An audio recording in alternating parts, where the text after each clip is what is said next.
Bonjour à vous, je suis Maître Sodium. Aujourd'hui, nous nous dirigeons droit vers l'enfer avec le 9e volet d'une franchise initiée à l'origine par Clive Barker. Aujourd'hui, on parle de Hellraiser Revelations.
Nous sommes en 2005. Le dernier et ultime volet de la franchise, Hellraiser Hellworld, est sorti en DVD et il ne semble ne pas avoir rencontré de succès auprès des spectateurs. Qui aurait pu prédire? Après cette exploitation soutenue sous la forme de nombreux volets plus ou moins médiocres, on aurait pu croire que la Miramax, toujours détenue par les frères Weinstein, allait laisser la franchise reposer en paix, mais ce serait bien mal les connaître. Car dès 2007, la Miramax envisage un reboot et les deux Français Julien Maury et Alexandre Boustillot, qui vont tout juste sortir leur premier film à l'intérieur, se voient offert la possibilité de le réaliser. Ils acceptent à la condition que Barker soit impliqué dans le film et qu'il valide leur scénario.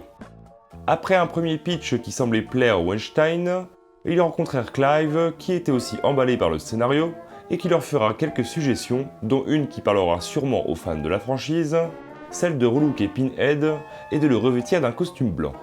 Ça ne s'invente pas. Je vous passe les détails, Bob Weinstein finit par dire que le scénario proposé par les réalisateurs ne lui convient plus, et les deux Français se sauvent alors.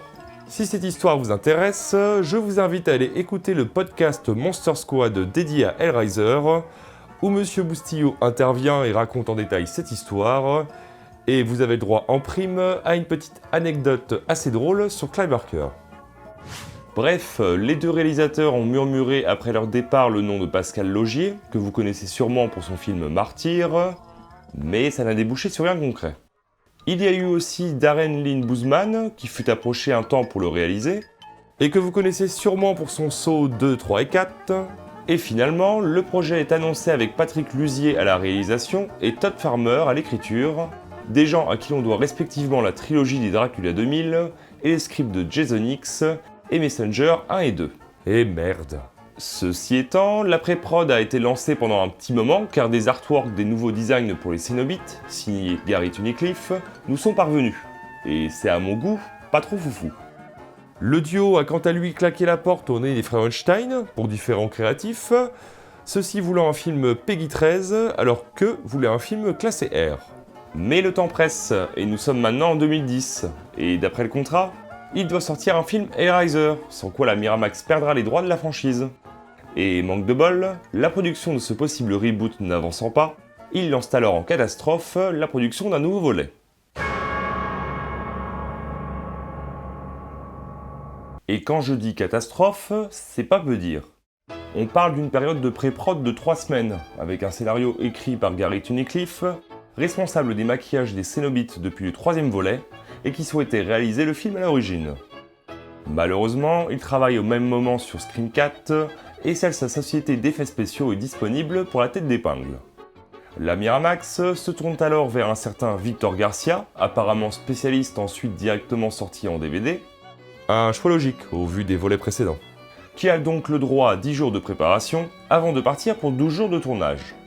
Le monsieur déclarera que la seule bonne nouvelle dans cette histoire, c'est que l'équipe de Gary Tunnicliffe était déjà sur place et qu'ils avaient déjà prévu de réaliser la totalité des effets spéciaux sur le plateau et donc de manière pratique. Ce qu'il préférait d'après lui, souhaitant créer le film à la manière des longs métrages des années 80. Et on va pas se mentir, il n'avait pas vraiment le choix au vu du temps de tournage qui leur était alloué, ainsi que du budget de 300 000 $. Ce film marquera aussi une première dans la saga, celle de la non-participation de Doug Bradley dans le rôle de Pinhead.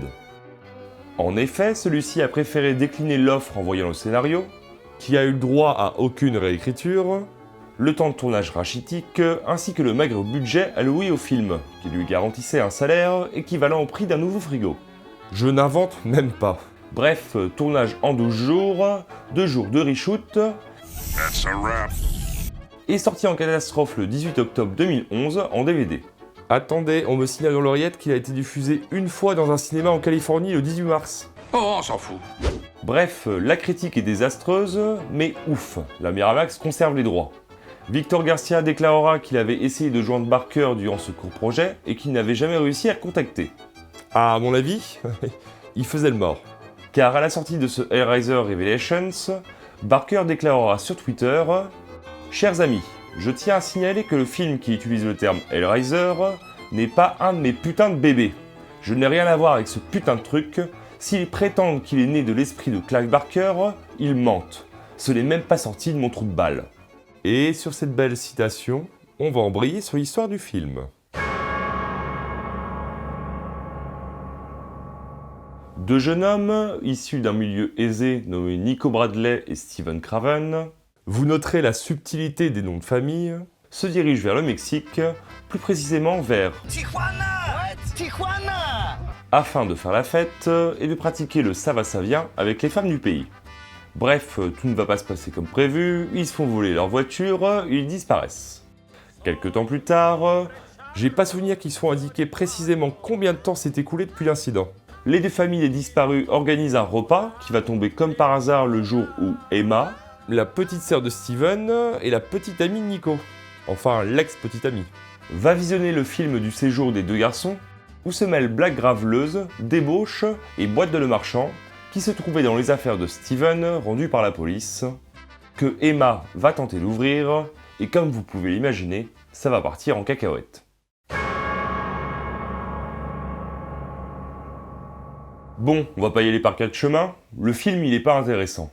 Si vous comptiez dessus pour obtenir des informations ou des révélations comme son titre l'indique, eh bien vous pouvez complètement oublier. Ce mot a été mis là complètement par hasard, mis à part si c'est en lien avec le twist qui concerne les deux jeunes hommes. Si vous voulez vous préserver de l'intrigue de ce film, je vous invite à regarder la suite de cette vidéo. Car sérieux, ça intéresse qui Hellraiser Revelations ? J'ignore si l'intention de Gary Tunnicliffe était de nous rendre les personnages antipathiques, mais si c'était le cas, c'est réussi. Les deux jeunes hommes, ils sont insupportables.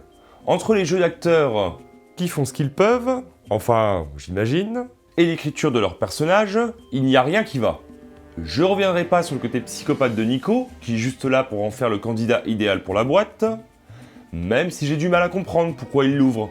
Je veux dire, mis à part le discours du gardien quand il lui offre la boîte, il n'a pas l'air plus que ça à la recherche de nouvelles expériences. Ou alors il recherche juste quelque chose pour s'échapper de son quotidien morne de fils de petit bourgeois, comme sous-entendu à la fin. C'est un peu léger tout de même. Non, c'est plus Steven qui me fait bugger dans cette histoire. Le type, c'est le moins con des deux, et pourtant, ils se font voler leur voiture, son pote tue accidentellement ou non une femme alors qu'il se trouve juste à côté, et résultat, eh ben il reste boire avec son pote des verres. Bon, en vrai, il y a une entourloupe avec la caméra qui a enregistré toute la séquence. Mais l'excuse donnée, elle est toute pétée. What are you doing? I'm deleting this. I'm not fucking deleting shit. We gotta delete that!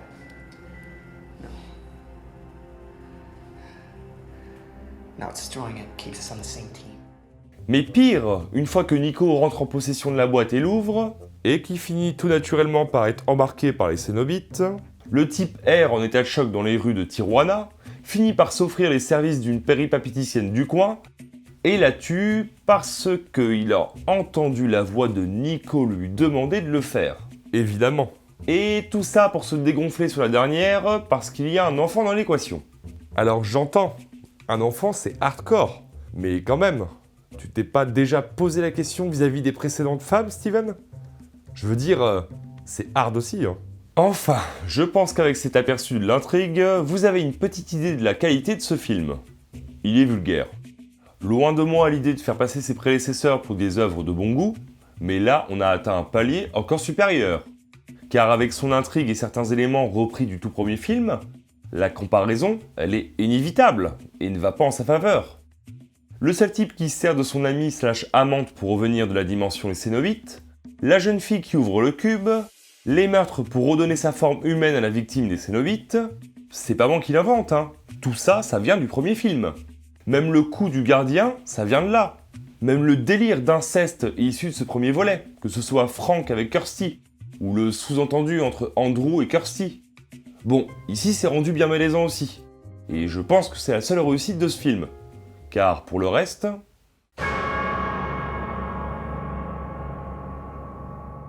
Un des éléments les plus importants repris du premier film, c'est le gardien du cube. Si dans l'original Barker avait soigné ses apparitions en lui donnant un aura mystique et symbolique, avec cette séquence où il mange des criquets / sauterelles faisant bien évidemment référence aux plaies d'Égypte, les suites quant à elles l'avaient déjà quelque peu égrené.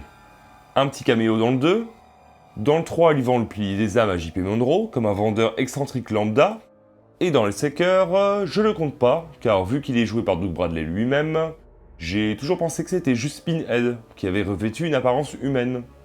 Ici déjà, l'acteur est dans le surjeu permanent, que ce soit au niveau de sa voix ou de ses grimaces. Sensual pain. Hold on. Pain? What, like bondage and shit? Let me ask you something. How can we experience ultimate pleasure without experiencing ultimate pain? How can we taste the truly sweet without a little bit of the sour? En vrai, il se démarque tellement par rapport au sous-jeu des autres acteurs qu'il n'y a que lui qui surnage dans ce film. Et puis, vu ce qu'on lui a donné à faire dans le film, petit 1, il donne le cube aux deux jeunes idiots, ok, mise en scène nulle, aucun aura mystique, rien. Mais alors le passage où il attaque les deux patriarches de la maison, depuis quand le gardien attaque des gens?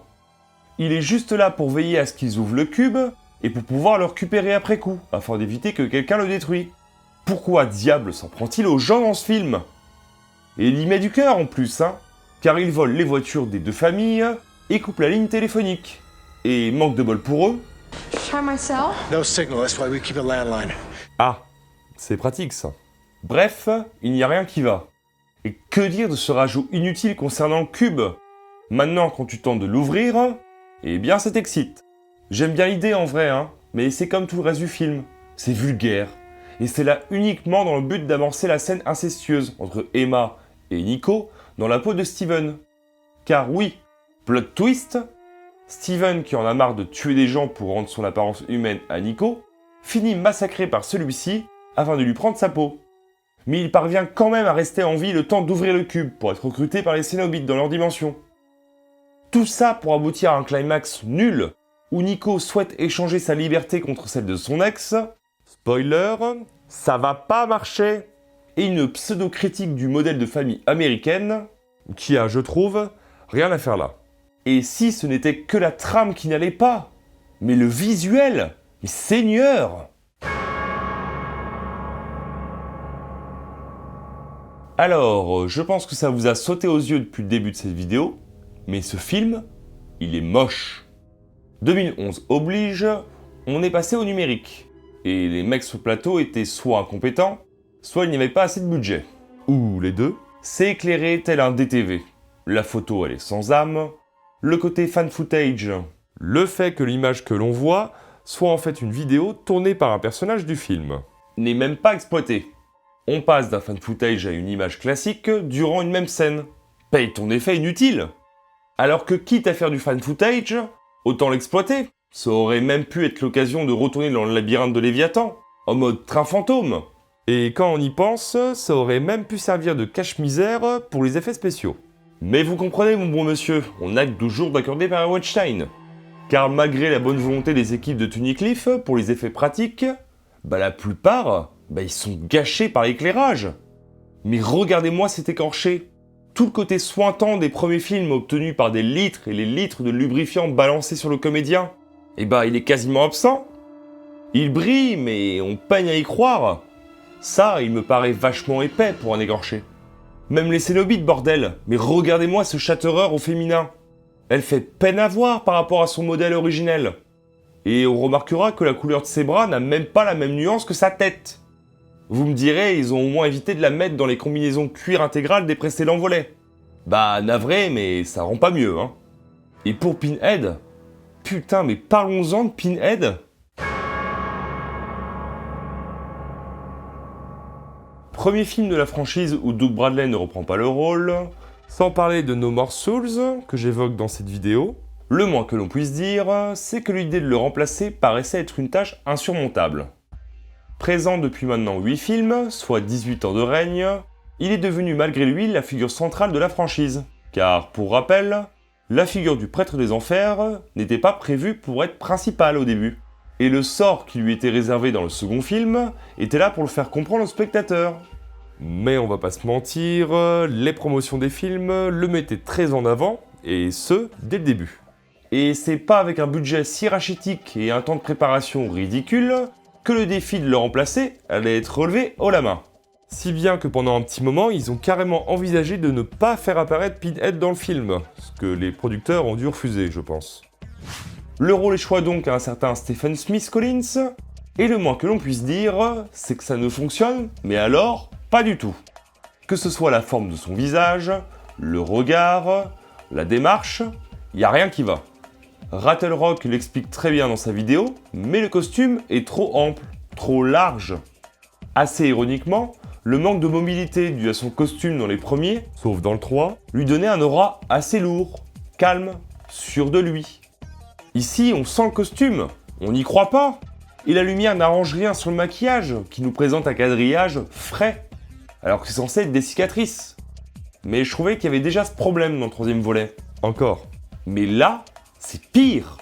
Et ne parlons pas de la mise en scène durant la plupart de ses apparitions, car pour garder éveillé les spectateurs, le film il a la brillante idée de faire des coupes sur lui, alors que nos personnages sont en train de causer. Ce qui donne juste l'impression qu'ils se trouvent dans la pièce d'à côté, ou carrément à la cave, en train d'écouter, attendant juste péniblement que l'on invoque. Ce qui finit par le rendre complètement ridicule. Excellent work, Anna. Maybe she could have. I'm not a child. Then why do you behave like one? An adult would have shown some sympathy and kindness towards her brother instead of worrying about herself the whole time. You know, save the shrink talk for your clients, Dad. Et comme si cela ne suffisait pas, il est redoublé en post-prod par Fred Tatasciore, plutôt habitué à des doublages pour des séries animées, comme Avatar, Ben 10 ou Scooby-Doo. Et qui fait ce qu'il peut ici, hein, mais c'est loupé aussi. Et alors, si on joue au jeu de la comparaison, ah mais c'est la catastrophe, hein. The box. What? Take it. It's yours. Just get the fuck out of here. No. Nico! You opened it, summoned us, and we came. Came for what? Who the fuck are you? The box. You opened it. We came. It's just a puzzle box! Oh no. It is a means to summon us. Bref, encore un beau défaut qui vient plomber un film qui n'en avait pas besoin.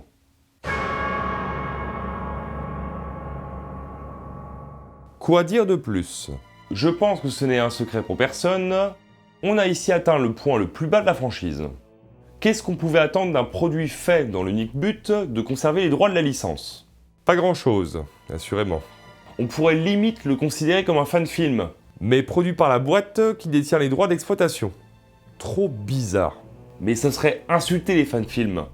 Ce n'est même plus une suite de trop, c'est un crachat en direction des gens qui suivent cette saga. Si bien que je ne crois pas qu'il soit sorti en format physique en France. Ce que vous avez sous les yeux, c'est une version allemande, sans sous-titres français disponibles. Si l'envie vous prenait de le visionner avec des sous-titres dans la langue de Molière ou carrément en VF, ce sera en VOD ou sur des sites de streaming. Légal, bien entendu. Ou mon petit doigt me dit qu'il est trouvable sur la même plateforme que les vidéos de Squeezie, en basse qualité et en VF. Et bon visionnage. Il faut croire que le lancement de ce projet de film avait tellement mis en colère Barker à l'époque que ça l'a motivé à se remettre au travail avec l'auteur Christopher Monfett afin de nous proposer une nouvelle œuvre dans la saga Hellraiser avec un comics du même nom sorti la même année que ce 9e film. Mais ça, on en reparlera une autre fois. Du côté cinématographique de la franchise, la Miramax se réveillera à nouveau une seconde fois en 2018 afin de produire un nouveau volet pour conserver les droits d'exploitation. Et ça, on en reparlera une autre fois aussi. Sur ce, c'est ici que je vous quitte, en espérant que la vidéo vous ait plu, malgré l'exaspération que ce film me procure. En attendant la prochaine, prenez soin de vous et de vos proches. Ciao!